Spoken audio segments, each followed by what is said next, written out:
नमस्ते. आजच्या नवीन व्हिडिओमध्ये तुमचं स्वागत आहे. आज आपण बघणार आहोत कांदा आणि खोबरं वापरून बनवलेलं वाटण. चला तर मग बघूया आपण रेसिपी. काळं वाटण करण्यासाठी आहे ना लागणारे साहित्य आपण बघून घेऊया. त्यासाठी आहेत ना मी 4 कांदे आहेत ना उभे चिरून घेतलेले आहेत. अशा प्रकारे 1 वाटी खोबऱ्याची घेतलेली आहे, सुक्या खोबऱ्याची. त्याचे आहेत ना अशा प्रकारे हे मी काप करून घेतलेले आहेत. एवढ्या साईजची मी खोबऱ्याची वाटी घेतलेली आहे. आणि गरम मसाला पावडर घेतलेली आहे. त्याच्यामध्ये आहे ना धने, बडीशेप आणि अख्खे खडे मसाले त्याची पावडर करून घेतलेले आहे.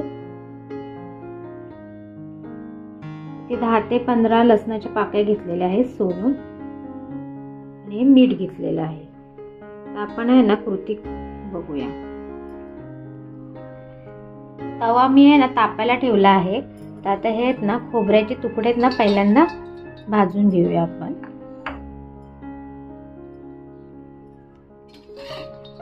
छान प्रकारे आहेत ना लालसर करून घेऊया.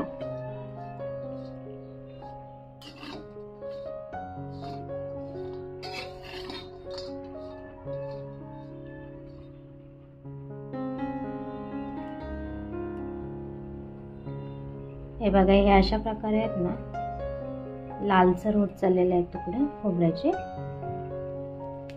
हे आपलं खोबरं आहे ना छान प्रकारे भाजले गेलेलं आहे. आता आपण त्याला काढून घेऊया. आता आपण आहे ना कांदा चांगल्या प्रकारे आहे ना भाजून घेऊया. तो पण चांगल्या प्रकारे लाल करून द्यायचा. लाल होईपर्यंत तो भाजून घ्यायचा चांगल्या प्रकारे.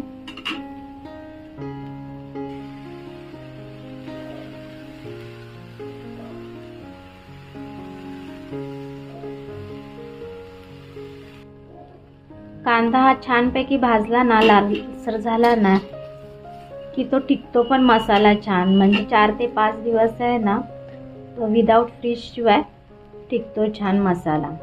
फ्रीजमध्ये ठेवण्याची पण गरज नाही त्याला. त्यामुळे आहे ना कांदा आपण आहे ना छान प्रकारे भाजून घ्यायचा. म्हणजे कांद्यामधलं पाणी आहे ना गेलं पाहिजे. तो कांदा आहे ना छान प्रकारे भाजला पाहिजे. म्हणजे आपला मसाला आहे ना छान प्रकारे टिकतो. कांदा पण आपला आहे ना छान प्रकारे भाजला गेला आहे. हे बघा. आता आपण आहे ना थंड करून घेऊया कांदा आणि खोबरं पण थंड करून घेऊया. आणि हे ना मिक्सरला लावून घेऊया आपण. कांदा आपला आहे बघा छान प्रकारे भाजला गेलेला आहे. तर आपण आहे ना कांदा थंड करून घेऊया. तसंच खोबरं पण थंड करून घेऊया. आणि त्याच्यानंतर आपण आहे ना मिक्सरला लावून घेऊया. आता मी मिक्सरच्या भांड्यामध्ये आहेत ना पहिल्यांदा ना खोबऱ्याचे तुकडे टाकणार आहे. आणि त्याच्याबरोबर ह्या लसणाच्या पाकळ्या ॲड करणार आहे. आणि चांगल्या प्रकारे ना वाटून घेणार आहे.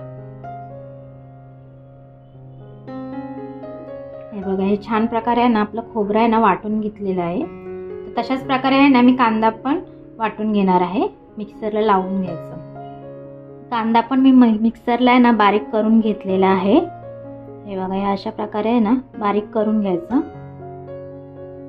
या कांद्यामध्ये आहे ना पाण्याचा वगैरे बिलकुल वापर नाही करायचा. म्हणजे हे विदाऊट पाण्याशिवाय वाटून घ्यायचं. पाण्याचा जर वापर असला ना तर ते वाटण भरपूर दिवस राहणार नाही. ते आपल्याला लगेच यूज करायला लागेल. हे ना विदाऊट पाण्याशिवाय कांदा वाटून घ्यायचा.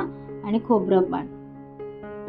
आता मी हे वाटलेलं खोबरं आहे ना एका प्लेटमध्ये काढून घेतलेलं आहे. आता त्याच्यामध्ये आहे ना वाटून घेतलेले कांद्याची पेस्ट पण घालायची. त्याच्यामध्ये मिक्स करायचं चांगल्या प्रकारे.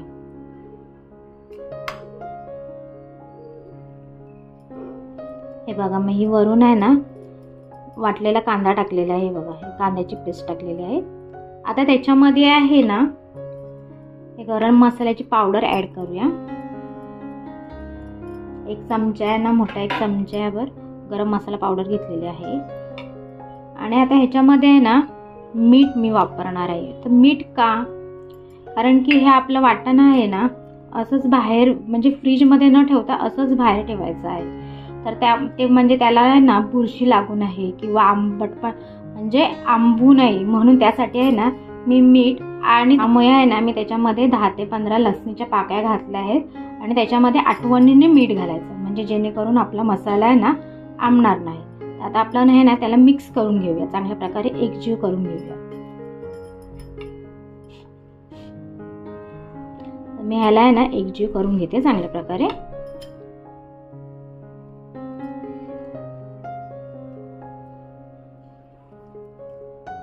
हे बघा, हे अशा प्रकारे आहे ना एकजीव करून घेऊया.